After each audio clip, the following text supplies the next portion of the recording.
আমি জীয়াই থাকোঁ এটা জীৱনৰ মাজত আৰু নিৰন্তৰ নিজকে বিচাৰি থাকোঁ নেদেখা এটা স্বপ্নৰ আৱৰ্তত। ক্লান্ত হৈ ঘূৰি আহোঁ নিজলৈকে হাউলি পৰা সূৰ্যৰ হেঙুলি বাটেৰে। অৰ্থহীনতাক অৰ্থ দিবলৈ ৰপ্ত কৰোঁ অন্তৰ্মুখী মানুহৰ আত্মাৰ স্বৰ।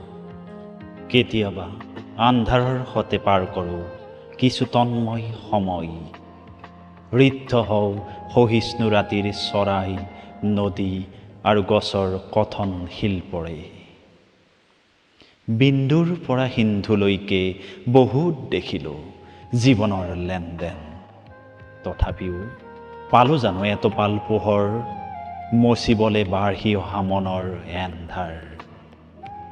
ভাবাচোন এবাৰ হে কালৰ সন্তান, অমৃত বুলি কেনেকৈ পান কৰিছা নিতে হলাহল পূৰ্ণ কৰিবলৈ তোমাৰ দুৰন্ত বাসনা আৰু নিৰ্মাণ কৰিছা চলনাৰ দুৰ্জেয় শোধ। অথচ বুকুত তীব্ৰ আবেগ লৈ বাল্মীকিৰ পৰা উত্তৰ আধুনিক লৈ কবিতাৰ নিৰন্তৰ প্ৰহৰী হৈ আছে কেৱল স্বাভিমানী কবিসকল, কেৱল স্বাভিমানী কবিসকল।